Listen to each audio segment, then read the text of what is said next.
네, 안녕하십니까. 공들임 한국사 문제풀이 강의를 진행을 하겠습니다. 제가 이제 기초 한국사 과정하고요, 그다음에 기본 한국사 과정의 이론 내용들을 마스터를 하고요. 시험 직전에 문제풀이 강의를 지금 진행을 하고 있습니다. 나중에 이제 시험 직전 앞두고요. 마지막 이제 어떤 요약 심화 강의가 진행이 될지도 모르겠습니다만은 아직 계획은 그렇습니다만은 일단 이제 기초 강의하고요. 기본 강의를 토대로 해서 여러분들이 이제 실전에 임하는 바로 직전의 길목이다라고 보시면 되겠습니다. 그래서 문제풀이 강의는 강좌 수는 많지는 않습니다. 왜냐하면 너무 많게 되면 여러분들이 오히려 공부하시기에 불편할 수도 있습니다. 그리고 여기는 예상 문제를 푸는 것이 아니라요. 시험 직전에 기출 문제들을 한번 풀어보면서 문제, 출제, 맥을 좀 잡자 이런 취지로 마련한 강의입니다. 그리고 이 강의는 다른 타 문제집과는 달리 문제만 수록되어 있는 게 아니라 그 문제에 관련된 단원의 기본 핵심 내용들을 문제 앞에다가 서술 좀 해놨습니다. 그래서 그런 내용들을 통해 가지고 여러분들이 문제를 푸시면서 나중에 혹시 궁금하신 내용들이 있으면 찾아볼 수 있도록 편의를 좀 고려를 했습니다.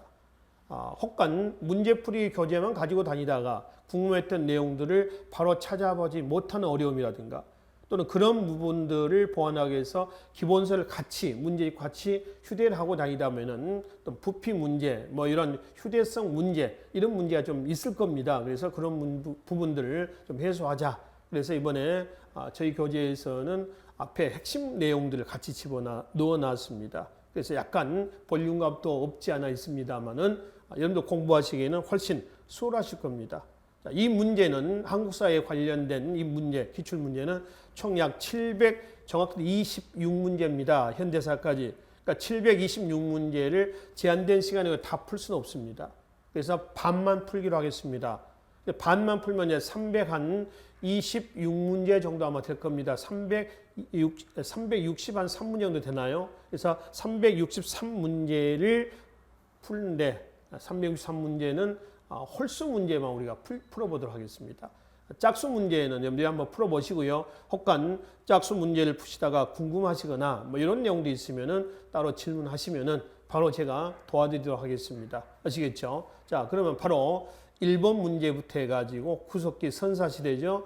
선사시대 역사의 의미가 되겠군요. 역사의 의미부터 해서 바로 진행을 하도록 하겠습니다. 자, 오늘 가지고 계신 교재는 10페이지로 바로 들어가도록 하겠습니다. 10페이지 홀수 문제를 중심으로 해서 1번 진행을 하도록 하겠습니다. 다음과 같은 주장에 가장 적합한 역사서술은, 자, 이건 역사의 의미에 대한 얘기예요. 특히 두 번째 보시면 둘째 줄에 역사가는 오직 역사적 사실로 하여금 말하게 한다 했습니다. 여기서 역사적인 사실 할 때 사실 밑줄령 그어놓읍시다. 뭘 얘기하냐면 우리가 역사의 의미, 그럼 두 가지 의미가 있었죠. 그렇죠? 역사의 의미는 두 가지 의미가 있다. 자, 하나는 우리가 배우고 있는 역이라고 하는 이거하고요. 또 하나는 뭐냐면은 사라고 하는 겁니다. 그럼 여기서 이거는 역이라고 하는 건 뭐냐? 이거지, 역. 역은 객관적인 의미의 역사를 얘기합니다. 객관적인 사실이에요. 사다라고 하는 건 뭐냐면 주관적인 사실을 얘기를 합니다. 아시겠죠? 주관적인.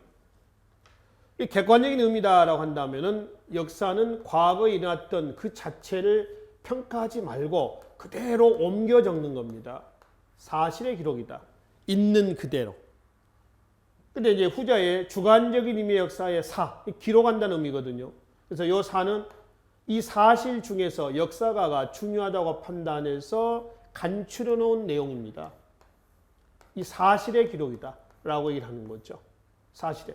그러니까 우리가 배우고 있는 건 뭐냐면은 과거의 사실을 토대로 역사가가 써놓은 기록을 배우고 있는 겁니다. 우리가 배우고 있는 역사죠. 이 역사의 의미였어요. 그러니까 우리가 이제 역사라고 할 때 보편적으로 뭘 얘기하냐면은 전자의 객관적인 의미의 역, 이 역과 후자의 주관적인 의미의 사 있죠. 이거를 묶어서 우리는 뭘 한다? 역사를 한다라고 하는 거죠. 그리고 이제 전자의 객관적인 사실의 이 역은 당시 독일의 랑케라는 사람이 후자의 주관적인 의미의 역사 사는 영국의 역사 철학자죠. 이에치카라는 사람이 제창했던 역사에 대한 정의입니다. 정의. 그럼 여기서 얘기하고 있는 박스 안에서의 1번 문제의 박스 안에서의 오직 역사적 사실로 하여금 말하게 한다. 그러면 객관적인 역사예요? 아니면 주관적인 역사예요? 객관적인 거죠. 그래서 1번 궁예와 견훤에 흉악한 사람들이 어찌 우리 태조 왕건 우리 태조와 서로 겨룰 수 있겠는가라고 누가 비교 평가를 해놓은 거죠. 비교 평가하는 것은 역사가가 과거의 사실을 가지고 평가를 해놓은 겁니다. 주관적인 의미가 개입이 된 거죠. 3번 봐봐요. 이건 누구 얘기예요? 많이 보셨죠? 이 단어, 이 문장은 20세기 일제 강점기를 살았던 단재 신채호 얘기입니다. 묘청을 영웅시하고요. 김부식을 4대 보수주의자로 폄하한 내용이에요. 그렇죠? 역시 이것도 평가해 놓은 겁니다. 주관적인 거죠. 네 번째. 이것도 뭐 고려가 약해진 것은 발해를 차지하지 못했기 때문이다라고 평가해 놓은 겁니다. 그렇죠? 따라서 1번, 3번, 4번은 뭐예요? 지금 전부 다 객관적인 거예요? 아니면 주관적인 거예요? 주관적인 의미의 역사예요. 근데 2번 봅시다. 건국초에 향리의 자제를 뽑아 서울에 머물게 하여 출신지의 일에 대해서 자문하였는데 이를 기인이한다. 기인제도, 인질제도입니다. 기인제도에 대한 지극히 객관적인 평가만 해놓은, 지극히 객관적인 사실만 기록해 놓은 겁니다. 그래서 이 기인제도를 통해서 통치체제를 강화하였다. 이렇게 얘기한다면 그건 주관적인 거죠. 그렇죠? 근데 이거는 기인제도라고 하는 이 제도 자체만 지금 서술해 놓은 겁니다. 그래서 이거는 객관적인 의미 역사에서 2번이 박스 안에 있는 객관적인 의미의 역사관에 입각한 역사 서술에 해당이 되겠다라고 하는 거죠. 역사의 의미에 대한 얘기였었습니다. 자, 12페이지로 넘어가겠습니다. 문제 1번으로 바로 들어가겠습니다. 보기에서 설명하는 구석시대 유적입니다. 박스 안에서 얘기하고 있는 건 2018년도입니다. 작년 국가직 서울시 7급 문제인데요. 보기 안에서의 핵심 용어는 이렇습니다. 아슐리안형 주먹도끼. 유럽, 아프리카, 아슐리안 전통과 동아시아 지역의 집게 문화로 나뉜다는 고고학계 학설. 이 고고학계 학설을 뭐라냐면 모비우스 학설이라고 그래요. 모비우스. 미국의 고고학자입니다. 선사 고고학자인데요. 모비우스 학설의 요지는 뭐냐 그러면 인도 있죠. 인도란 나라 아시죠? 인도를 기점으로 해가지고 석기 문화는 유럽, 아프리카 문화와 동아시아 문화로 나뉜다는 거예요. 그래서 유럽, 아프리카 문화는 양면 핵석기 문화, 양면 핵석기 문화. 그 다음에 동아시아 석기 문화는 뗀석기 문화입니다. 뗀석기 문화, 동아시아 문화는 뗀석기 문화다. 이게 이제 뭐냐면은 여기서 얘기하고 있는 고고학계 학설 해가지고 뭐예요? 바로 모비우스 학설이에요. 이 뗀석기는 집게 문화를 얘기합니다. 집게 문화를 얘기하는 거죠. 잠깐만요. 집게 문화입니다. 그러니까 돌을 한 편만 깨뜨려 쓰는 거죠. 그러니까 양면 핵석기 문화다 그러면 이게 이제 돌이잖아요. 돌입니다. 이 돌인데 이 돌을 여러 군데 이렇게 이제 타격을 가해가지고 깨뜨려 쓰는 거죠. 그래서 여기 이제 날아가는 부분이고 이렇게 이제 만들어지실 겁니다. 근데 집게 문화, 이거는 뗀석기 문화니까 집게 문화라고 하는 것은 돌이 이렇게 있다라고 한다면은 돌을 한쪽만 깨뜨려 쓴 겁니다. 여기를 깨뜨려 쓸 줄을 몰랐다는 얘기예요. 쉽게 하면은. 그러니까 얘네들의 IQ가 약 한 100이다라고 한다면 얘네는 한 50 정도밖에 안 된다. 좀 미개하다 이런 얘기예요. 이게 모비우스 학설이에요. 모비우스 학설입니다. 이 석기를 모비우스한 사람은 아슐리안, 그 나와 첫째 줄에 아슐리안형 석기라고 그랬습니다. 그러니까 왜 아슐리안형 석기라고 얘기하느냐 하면은 이게 이제 어디서 발견되냐면은 프랑스입니다. 프랑스 남쪽 생아슐이라고 하는 지명입니다. 이 생아슐이라고 하는 곳에서 발견이 된 거예요. 그래서 그 지명을 따서 아슐리안형 석기라고 얘기를 합니다. 근데 그 아슐리안형 석기와 똑같은 것이 어디서 나왔냐 하면 우리나라에서 나왔어요. 어디에서? 연천 전곡리예요. 연천 전곡리에서 출토가 됐던 뭐죠? 주먹도끼입니다. 이 주먹도끼 아마 여러분들이 기본서에서 많이 보셨을 거예요. 그죠? 이 주목도끼가 바로 아슐리안형 석기하고 똑같아요. 여러 군데 이렇게 깨뜨렸단 말이에요. 그래서 모비우스 학설에 내재에 깔려 있는 것은 어떤 의미가 깔려 있냐면은 동아시아 쪽 사람들은 좀 미개하다는 거예요. 유럽, 아프리카 쪽 사람들이 좀 우수하다. 인종적으로. 일종 어떻게 보면 인종차별적인 그런 학설이기도 했었습니다. 근데 여기에서 연천전공에서 이게 출토가 됨으로 인해서 모비우스 학설이 뒤집어지는 그런 계획이 됐다는 거죠. 그러니까 박스 안에 마지막 줄, 이 고고학 나뉜다는 고고학계 학설이 뭐였다? 바로 무너지는 게 됐다 그랬습니다. 그래서 동아시아의 문화도 우수하다 이런 얘기죠. 그래서 이번 연천 전공리 유적이 되겠습니다. 1번 보겠습니다. 공주석장 유적 그러면 우리 남한에서 최초로 발굴된 유적지라고 그래요. 1964년에 발굴해서요. 74년에 끝이 났는데 공주 금강 바로 옆이에요. 공주 구석기 시대 때 석장리 박물관 유적도 박물관도 조촐하게 이렇게 만들어 놨습니다. 공주에 가시면은 볼 수가 있어요. 특히 이 공주 석장 유적은 구석 시대 때 이동 생활 와중에서도 사람이 계속 살았습니다. 전기, 중기, 후기 구석 시대 유물들이 꾸준히 출토가 됐다. 뭐 이런 특징을 가지고 있죠. 3번 청원 두루봉동굴 유적이 있습니다. 청원 두루봉동굴에서는 한 5살 정도 되는 아이의 뼈가 출토가 됩니다. 이거를 발견했던 사람이 김흥수라는 사람이에요. 그래서 이 아이의 이름을 흥수아이다 이렇게 명명을 했죠. 특히 이 무덤의 특징은 주위에 국화꽃들이 굉장히 많았습니다. 꽃가루.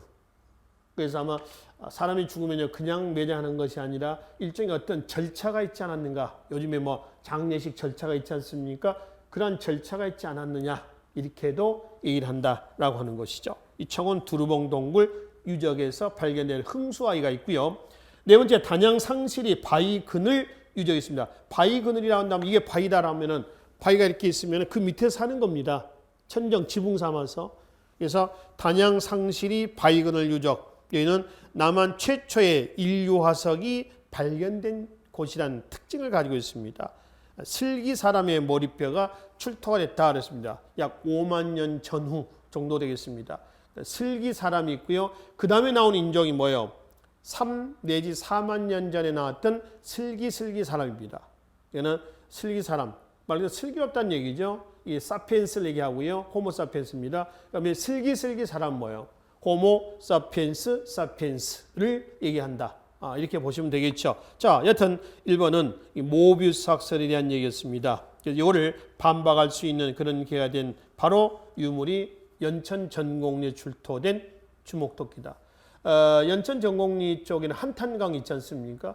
지금도 구석기 시대에 아마 그 축제도 아마 여기서 진행이 되는 걸로 알고 있습니다. 시기는 언제인지 제가 잘 모르겠습니다만 정확히 아마 3월 봄 때인 것 같습니다. 3, 4월 정도 되지 않을까 싶습니다만 자세한 것은 제가 확인할 수는 없겠습니다. 자, 그래서 이제 1번은 문제 1번 이렇게 보시고요. 뒤로 가겠습니다. 13페이지 다음 장에 3번 문제로 바로 넘어갑시다. 한반도 선사시대에 대한 설명을 옳지 않는 것은 구석시대 전기에는 주목도끼와 순배찌르개 등이 사용되었다 했습니다. 이 순배찌르개는 구석기 후기 때 나온 건데요. 방금 앞에 문제에서 구석기 시대를 전기, 중기, 후기로 나눈다고 그랬죠. 그렇죠?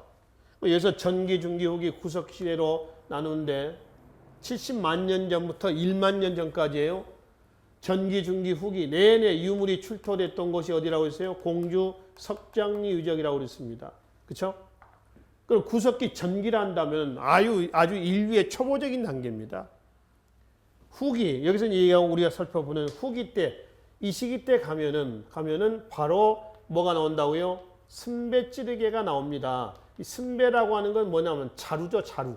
자루를 얘기를 하는데요. 바로 돌을 이렇게 있습니다. 돌을 이렇게 깎습니다.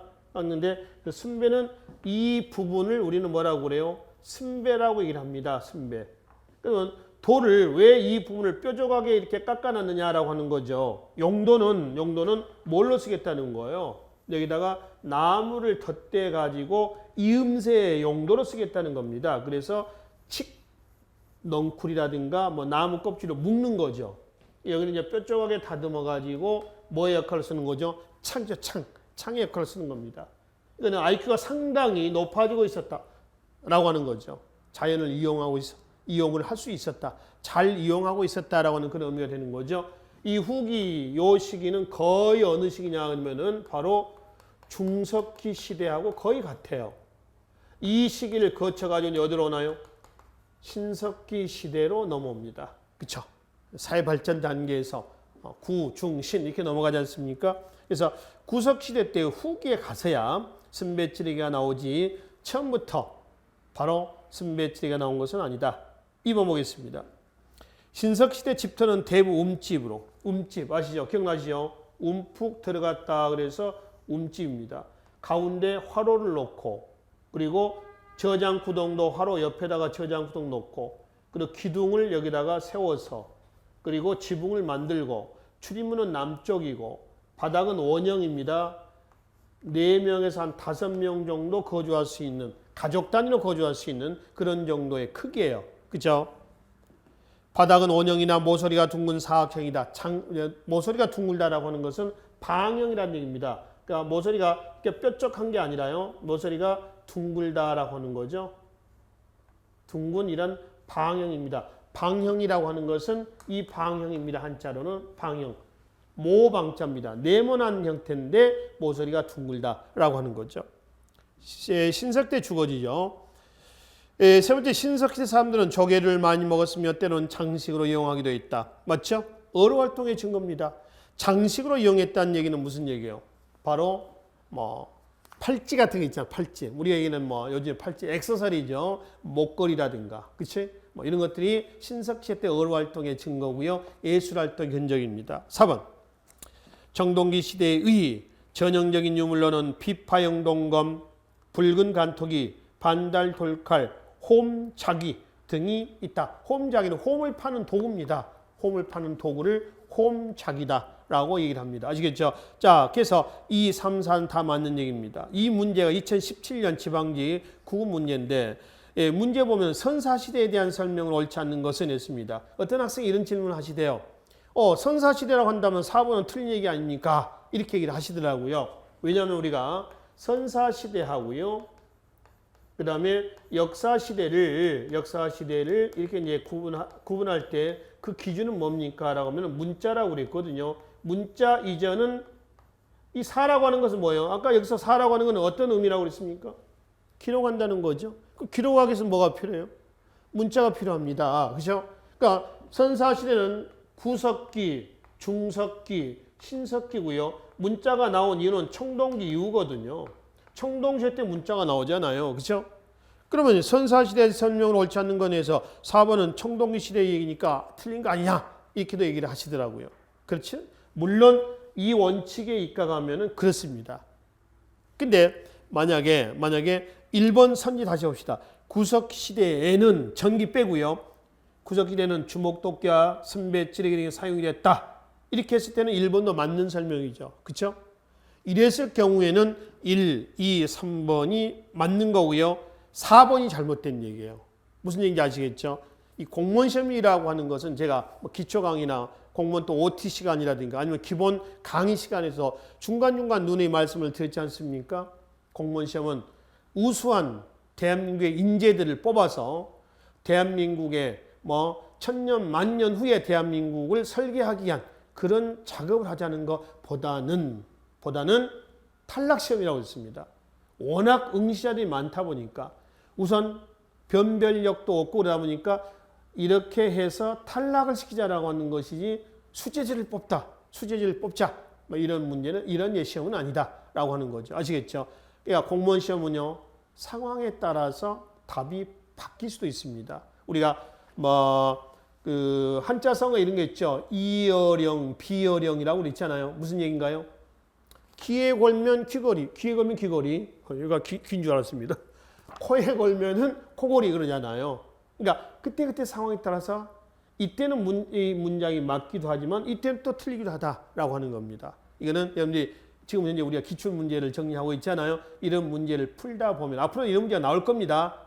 이해할 수가 있어요. 아시겠죠?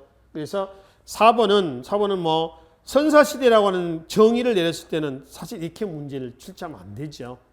차라리 이거는 한반도의 각 시기에 대한 설명으로 옳지 않는 건 이렇게 해야지 나중에 문제가 없습니다.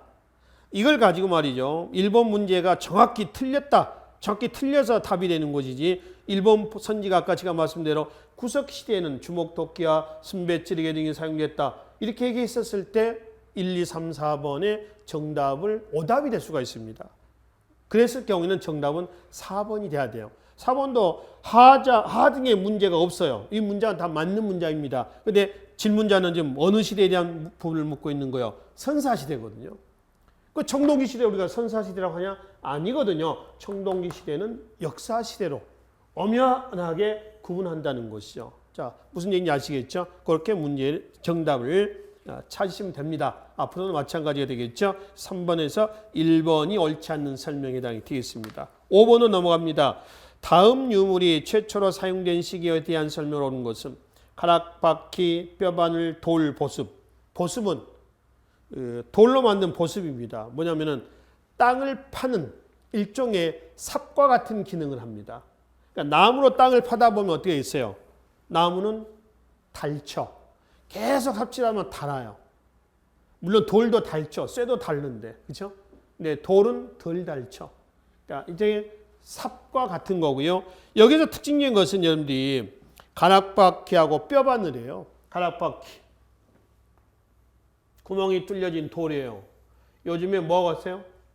물레와도 같은 기능을 한다고 했죠. 실을 뽑는 기능이고요. 그 다음에 뼈로 만든 바늘인데 뼈 바늘에 귀도 있습니다. 실을 꼽는. 얘는 실을 집어넣어 가지고 뭘 만들겠죠. 신석기 시대 때 원시적인 수공업의 증거입니다. 그래서 직조 생활했다. 이거 증거죠. 뭣도 만들고 그물도 만들었었다라고 하는 거 아니겠어요? 신석기 시대예요. 그러면 문제는 신석기 시대에 대한 설명을 오는 것은 1. 부족은 혈연을 바탕으로 한 시족을 기본 구성으로 했다. 신석기 사회를 우리는 뭐라고 그래요? 시족 사회다. 시족은 지금 가족의 개념이라고 했습니다.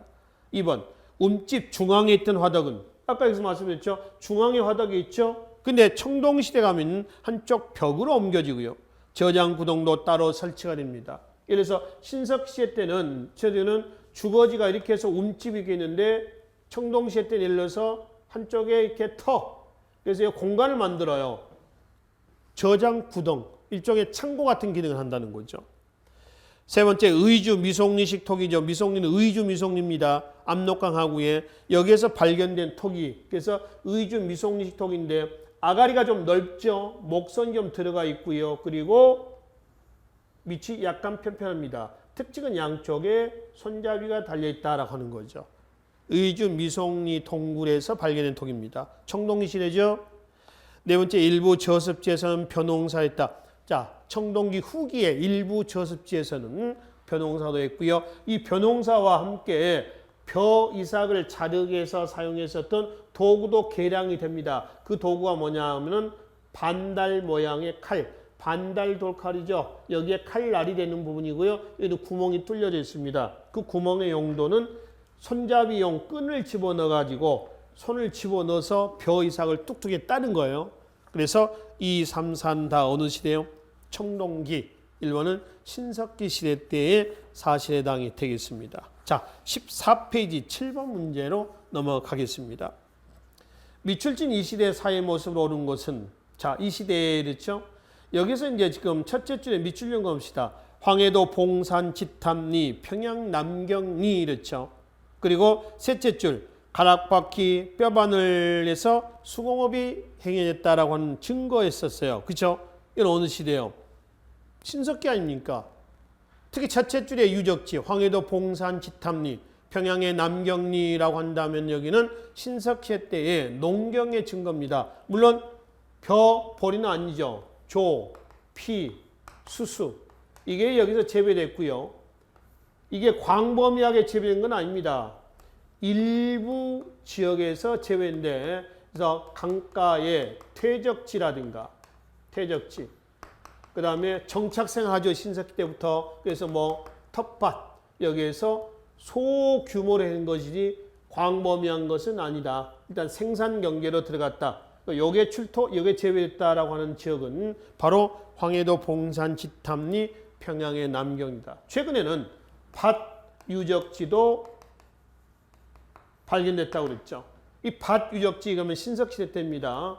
강원도, 고성, 통일연망대에 가다 보면 속초 위쪽에 고성입니다. 고성. 강원도 고성 문암리 유적지예요. 여기서는 밭 유적지도 출토가 됐다. 그렇죠? 밭 유적지입니다. 그래서 신석기 시대 때의 사회 모습을 묻는 겁니다. 1. 생산물의 분배 과정에서 사유재산 제도가 등장했다. 사유재산이 나왔다는 얘기는 계급이 나왔다는 그런 의미도 해요. 이 생산물의 분배 과정이라고 했습니다. 그러니까 권력자가 분배하는 거죠. 그럼 여기에서 선사시대는 계급이 있어요, 없어요? 없죠. 평등 공동체 사회고요. 그럼 계급은 언제 나오냐? 금속기를 사용하면서 정복 활동의 결과 지배와 피지배 관계가 형성이 된 요 시대예요. 청동기 시대 때 나온다는 거죠. 2번. 마을 주변의 방어 및 의뢰 목적으로 환호를 두르게 했다. 이것도 전쟁이 있었다는 거죠. 계급사예요. 청동기 시대입니다. 환호라고 하는 것은 뭐냐면은 마을인데 예를 들어서 이렇게 보시면 됩니다. 여기에 마을이 있으면 마을 주위에 호, 환호는 둥근 호예요. 호. 호라고 하는 도랑입니다. 도랑. 여기서 이제 거주를 하는 겁니다. 이거는 물이란 말이에요. 물. 그래서 이제 외적이 예를 들어서 이제 누가 적군이 쳐들어오잖아요. 그럼 어디를 건너야 돼요? 이 물을 건너야 돼요. 물을. 일종의 이게 방어벽을 육지에 성을 쌓잖아요. 뭐 그런 기능이죠. 성을 쌓는 그런 기능이다. 그 이제 이 안에 있는 사람들이 밖으로 나가기 위해서는 예를 들어서 뭐 이런 다리를 이렇게 만들어 가지고요. 다리 이렇게 놓고 또 다 나가거나 들어오고 나오면 다리를 또 이렇게 들어 올려 가지고 그래서 이제 차단하는 분리시키는 이런 기능입니다. 부산에 가면 용도다리라고 있습니다. 큰 배가 지날 때는 다리가 어떻게 돼요? 이렇게 되죠. 그렇죠? 그리고 이제 그 배가 지나가면 다시 내려와서 연결이 되는 그런 부산 다리가 있습니다. 영도에 가면은 그런 다리가 있습니다. 그런 형태를 이용한다는 거죠. 그렇죠? 이 환호를 얘기합니다. 청동기죠. 자, 네 번째 집자리는 주거용 외에 창고, 작업장, 집회소, 공공의식장소 등도 확대했다. 역시 청동기 시대 때의 주거지예요. 그 네 번째 내용은 이제 청동기 시대 때 다양한 공간들이 만들어졌습니다. 다양한 공간들. 그래서 뭐가 형성이냐면 촌락 형성이 되고 그 촌락 모여 사는 겁니다. 그 촌락에 가장 우두머리 나옵니다. 그 우두머리를 뭐라고 그래요? 청동기 시대 때 치프라고 그래요. 치프. 족장입니다. 그래서 치프돔. 청동기 사회를 뭐라고 그러죠? 이거를 우리가 우리말로 해석하면은 뭐 이런 의미로 있습니다만 군장 사회다. 이 군장, 치프입니다. 족장 또는 수장, 머리 숫자입니다. 우두머리다. 이런 의미가 되는 거죠. 이 군장이, 치프가 죽으면 어떻게 돼요? 계급사회에서. 나머지 부족원들이 성대하게 장례식을 치러줘야죠. 이 사람의 무덤을 우리는 뭐라고 그러죠? 고인돌이라고 그래요. 그러니까 고인돌의 무게 하나가 엄청나게 크잖아요. 그렇죠? 전라북도 고창에 있는 가장 큰 고인돌 257톤으로 알려져 있으니까 1톤은 1000kg이에요. 그러니까 고인돌의 등장은 당시 정치 경제력을 소유한 지배자의 등장을 의미한다. 이게 강화도, 전라북도 고창, 전라남도 화순 여기에 집중적으로 분포되어 있습니다. 유네스코 세계문화유산에 등재됐던 고인돌군이 지금 말씀드렸던 강화도, 고창, 화순 이 세 지역이 된다라고 하는 것이죠. 그래서 1, 2, 4번은 청동기 시대고요. 3번 봅시다. 흑요석의 출토 사례로 보아서 원거리 교역이나 교역이 있었음을 알 수가 있다 했습니다. 자, 여기 보시면은 밑에 해설 나와 있습니다만 강원도 양양 오산리 유적이 있습니다. 그 오산리 유적지, 오산리 박물관도 있어요. 어디냐면 강원도 양양 낙산사 바로 부근이에요. 이 오산리 유적에서 출토하는 흑요석이 있습니다. 흑요석은 말 그대로 돌인데 흑색 까만 돌이에요. 돌을 깨뜨리면 거의 칼날처럼 되어 있습니다. 근데 이 돌은 백두산 폭발할 때 그 용암이 굳어져 가지고 만든 그런 돌들이에요. 그러니까 우리가 어떻게 보고 있냐면 백두산이 폭발할 때 그 파편이 어디까지도 여기까지도 터져 나왔다, 뻗어 나왔다라고 하는 걸 확인해 볼 수도 있고요. 혹은 여기에서 그런 것들을 사용했던 사람들이 이렇게 오면서 여기서 살면서 전달이 되기도 했다. 이런 얘기고요. 그다음에 부산 동삼동에서 출토했던 동삼동, 부산 그 태종대 가는 쪽이 바로 동삼동이거든요. 바닷가 쪽이에요. 여기에서 출토했던 흑요석은요, 일본에서 발견되고 있는 흑요석과 똑같다라고 하는 거죠. 교역의 증거예요. 원거리 교역의 증거로서 해석을 해볼 수도 있다라고 하는 겁니다. 그래서 3번이 지금 어느 시험은 신석기 시대 때의 얘기예요. 아시겠죠? 1, 2, 4는 청동기 시대에 해당이 되겠습니다. 자, 18페이지로 바로 넘어가겠습니다. 문제 1번 청동기 시대로 넘어갈까요? 2016년 국가직 7급 문제에 해당이 되겠습니다. 청동기 시대 생활상에 대한 설명을 옳은 것은 정교하고 날카로운 간 돌검을 사용하였다 하십니다. 간이라는 얘는 한자는 마제죠, 마제. 그렇죠? 갈 마자입니다. 갈아서 만들었다는 거예요. 마제. 그렇죠? 마제입니다. 돌로 만든 뭐였다? 검이다. 돌을 갈아서 만든 검입니다. 그러니까 청동기 시대 때 검들을 보면 이런 검들이죠. 이렇게 돼 있어요. 이거 돌이에요. 청동은 아닙니다. 국립중앙박물관이라든가 데 가면은 이런 곳들을 볼 수가 있습니다. 이렇게 돼 있습니다. 이런 식이죠. 손잡이입니다. 검 부분이죠. 이렇게 돼 있어요. 돌로 만들어져 있거든요. 그러니까 계급이 나오고 정보활동이 나왔던 건 청동기입니다. 그렇다고 이 간돌검을 가지고요, 전쟁터에 나가 싸우거나 그렇지는 않습니다. 왜요? 깨지죠. 돌인데. 아주 얇거든요. 이거는 지배자 족장들 있죠. 이 군장들, 치프들, 이 족장들이 족장의 권위를 보여주는 그런 것이지 실제로 이걸 가지고 전쟁터에 가서 싸우거나 그러지는 않았다라고 하는 겁니다. 뭐 청동 방울이라든가 이런 것도 전부 다 족장의 권위를 과시하는 거죠. 청동 거울이라든가 청동 방울이라든가 뭐 이런 것들 마찬가지 되겠습니다. 아시겠죠? 두 번째. 자, 여하튼 정교하고 날카로운 간돌검을 사용하였고요. 지배자의 권위를 상징한단 말이에요. 청동기입니다.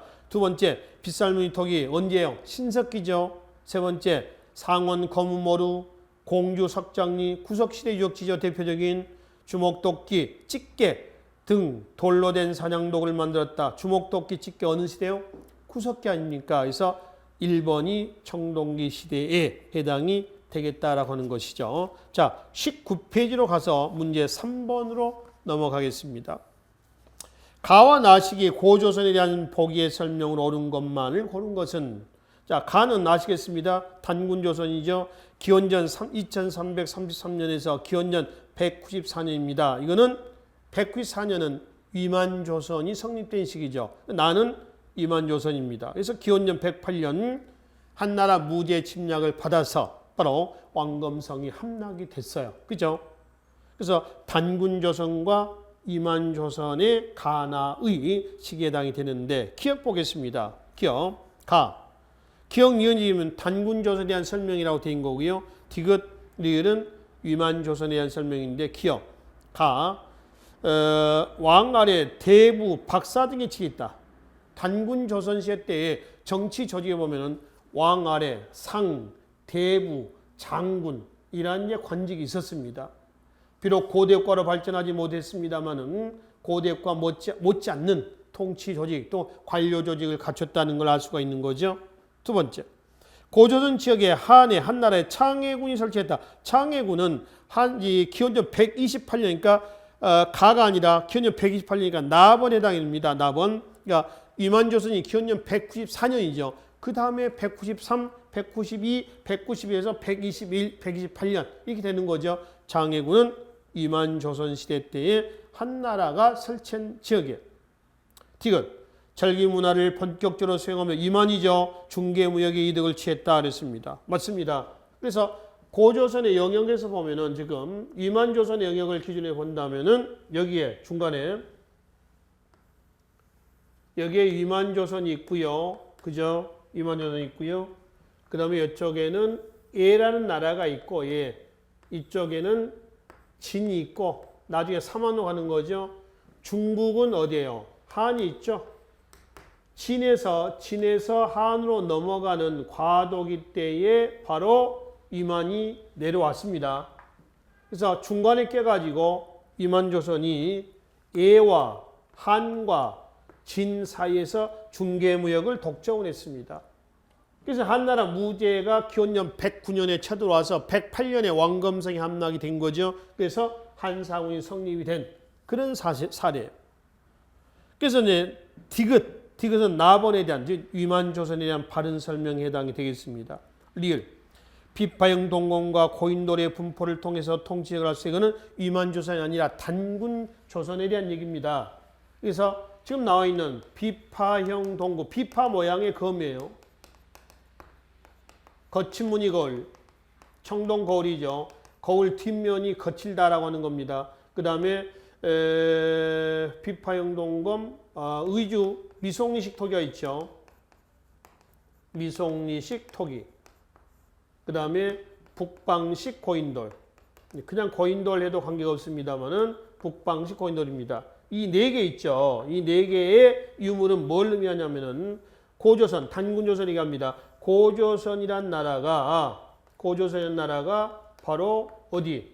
청동기죠. 청동기 문화를 토대로 해가지고 성립됐다라고 하는 그 증거 유물들이에요.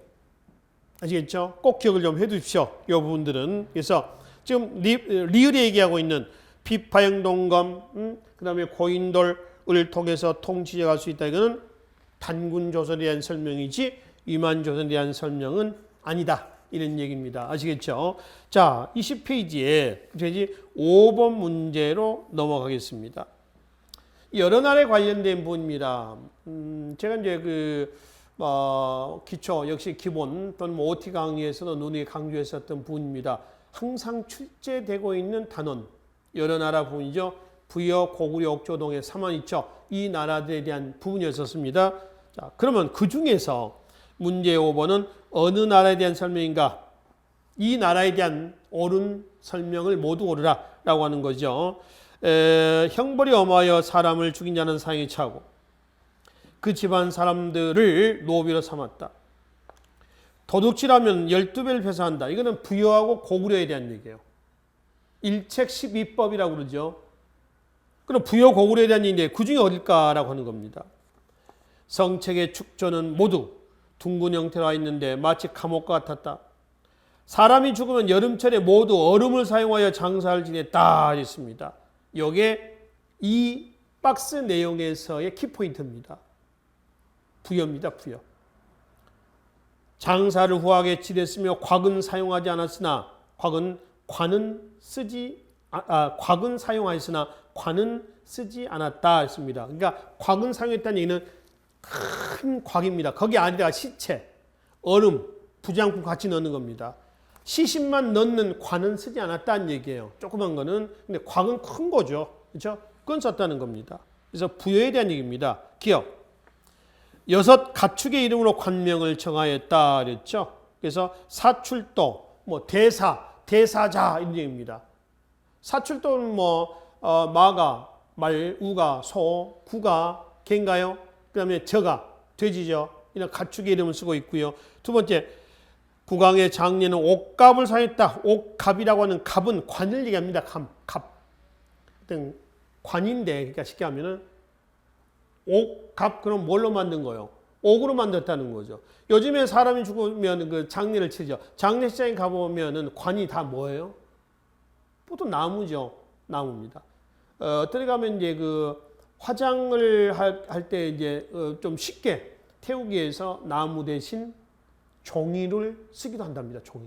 근데 우리가 쓰는 이 흐물흐물한 종이는 아니고요. 이런 종이는 아니고 좀 단단한 종인데 어차피 종이도 나무로 만드는 거니까요.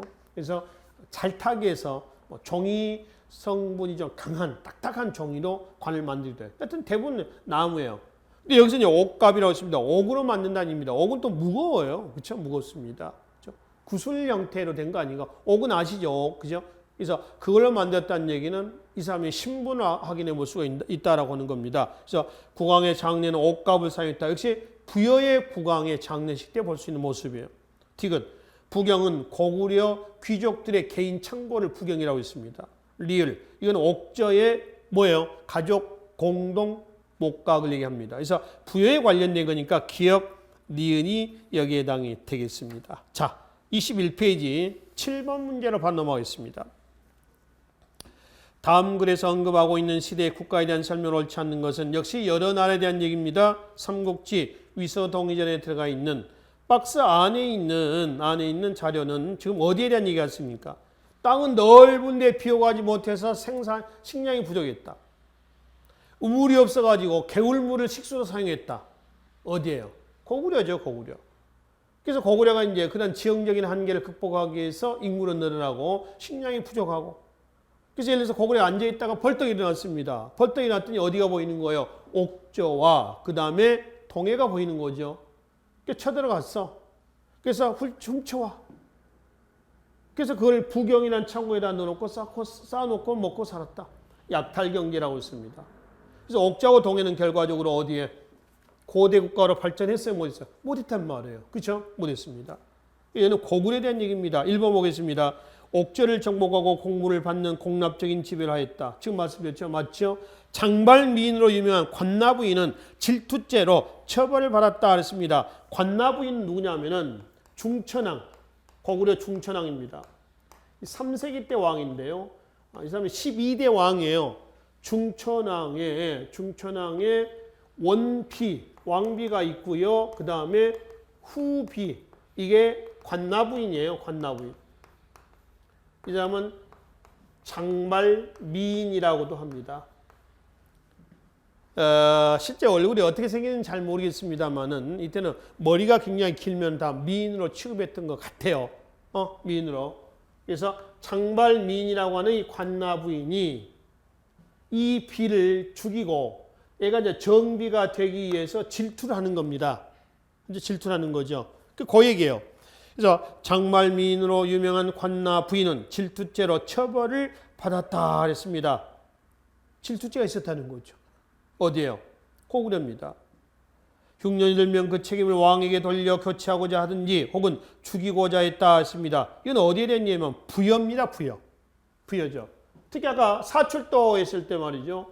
마가, 우가, 부가, 저가 그렇죠. 뒤에 가짜가 붙어 있는 것은 부족장입니다. 그래서 얘네들이 왕을 선출하기도 하고요. 얘네 왕을 선출하기도 하고 왕을 죽이기도 하고 끌어내기도 하고. 그래서 뭐 흉년이 들거나 질병이 유행하면은 네가 잘못해서 그렇다. 그래서 왕을 끌어내리기도 하고 죽이기도 하고 또 왕을 세우기도 하고 왕은 있었으나 왕권은 강하지 못했다. 이런 의미가 되는 것이죠. 부여예요. 네 번째. 왕 밑에 대가 밑에 사자, 조위, 선인 이렇게 되어 있습니다. 어디예요? 고구려에 대한 관직 명들이죠. 그래서 1, 2, 4번은 고구려, 3번은 부여 이렇게 해석하시면 되겠습니다. 자, 뒤로 다음 장에 넘어와서 9번 문제로 가도록 하겠습니다. 다음과 같이 기록된 나라에 대한 설명을 옳은 것은 자, 박스의 둘째 줄 장사 지낼 적에는 큰 나무각을 쓴다. 사람이 죽으면 시체는 모두 감염하겠다가 썩으면 뼈만 추려서 이 곽에다가 집어넣는다. 이런 얘기입니다. 어디예요? 옥저입니다. 옥저. 이 옥저의 사람들이 기억하실 건 딱 두 가지만 기억하시면 됩니다. 지금 말씀드리고 있는 가족, 공동 목각하고요. 이거를 뼈만 매장한다 해서 뭐라고 하죠? 골장제라고 하죠. 또 하나 옥저에서 뭘 기억하시냐면 결혼 풍속이에요. 결혼 풍속의 민 며느리제입니다. 이거를 매매혼 제도라고도 합니다. 이 두 개만 옥저에서는 꼭 기억을 해두세요. 자, 1번 신지, 견지, 불의읍차. 사만에서 나옵니다. 사만의 대족장이 신지, 견지. 소족장은 불의읍차예요. 물의 관리권을 가지고 누가 물의 관리권을 많이 가지고 있냐에 따라서 신지, 견지 많이 가진 사람이죠. 불의읍차는 작게 가진 족장입니다. 두 번째, 지금 민며느리입니다. 매매원, 옥저입니다. 세 번째, 단궁, 활입니다. 과하마, 조랑말입니다. 반어피는 해표피예요. 자, 이건 어디에서의 특산물이냐 그러면 동해입니다. 동해안 쪽의 동해죠. 네 번째, 남의 물건 훔치면 물건값의 12배. 아까 앞에서 나왔었죠. 일책 12법. 어디에요? 부여와 고구려에서 나옵니다. 부여, 고구려, 백제 이렇게 연결해야죠. 백제 건국의 주역은 고구려입니다. 고구려 건국의 주역은 부여족입니다. 근데 율령은 부여, 고구려는 일책 12법입니다만은 백제 율령은 일책 뭐예요? 입법이요. 2배 배상입니다. 좀 다르죠. 그래서 여기서는 옥제에 대한 설명이니까 2번이 여기에 해당이 된다라고 하는 거죠. 자, 11번 문제로 넘어가도록 하겠습니다. 다음 자료에 가나 국가에 대한 설명을 오는 것은 자, 가본 보겠습니다. 산천을 중요시해서 산과 냇가마다 구분이 있어 함부로 들어가지 않으면 이를 어기면 우마로 배상한다. 책화죠. 동해입니다. 동해. 책화. 한자 쓰면 이렇게 씁니다. 책임을 물어서 화를 준다. 벌을 준다는 뜻이에요. 책화죠. 시족의 생활 구역입니다. 그 다음에 족외혼. 이 두 개는 동해가 시족사회 유풍을 계승했다라는 그 증거이기도 합니다. 시족사회 유풍을 계승했다 할 때 책화와 족외혼을 얘기하시라라고 하는 거죠. 아시겠죠? 이거에 동해에서의 제천 행사로서 10월 무천이라고 하는 제천 행사도 있습니다. 10월 무천. 1번, 그리고 이제 두 번째 나번은 지금 가족 공동 먹고 옥제된 얘기입니다. 자, 1번 보겠습니다. 12월 용고 어디예요? 부여죠. 이거는 이제 수렵 문화와 관련이 있습니다. 농경 문화보다는 나번, 민며느리제, 옥저 나오죠? 맞습니다. 세 번째, 둘 다 중앙 집권국가, 즉 고대국가로 발전하지 못했습니다. 옥저, 2세기 태조왕대 고구려, 동해, 5세기 광개토왕 이후에는 동해라는 이름이 잘 안 나와. 그래서 보통 광개토왕 때를 기점에서 완전히 고구려에 복속된 걸로 얘기합니다. 결론은 옥저와 동해는 고대국가로 발전하지 못했습니다. 그래서 철기 문화를 토대로 해서 성립됐다. 그래서 다 연맹국가다. 그게 아니고요. 옥저 동해는 예외로 철기 문화를 토대로 성립됐지만은 연맹국가가 아니라 청동기 문화를 토대했던 군장국가 단계에서 머물렀다는 거예요. 왕이 없어요. 왕이. 그죠? 네 번째, 대가들이 제가회라는 부족장회를 운영하였다. 제가회는 고구려의 부족장 회의를 얘기합니다. 부족장들의 회의를 제가회라고 하죠. 가는 아까 말씀드렸죠. 가는 무슨 뜻이라고요? 부족장. 제가 할 때 제는 모두 제자입니다. 그래서 모든 부족장들이 모여서 회의한다. 그렇죠? 여튼 제가회는 고구려의 귀족회의 기구의 모태가 되는 거죠.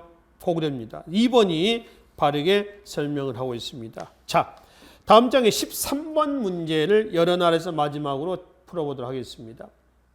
다음 보기 중 같은 나라에 대한 설명으로 묶인 것은 기어 가늠한 자와 투기가 심한 부인을 사형에 처하는 엄격한 법이 있었다 그랬습니다. 이거 어디요? 부여와 고구려에서 같이 나오죠. 그죠? 부여 고구려입니다. 두 번째, 다른 부족의 경계를, 이건 동해의 책화죠.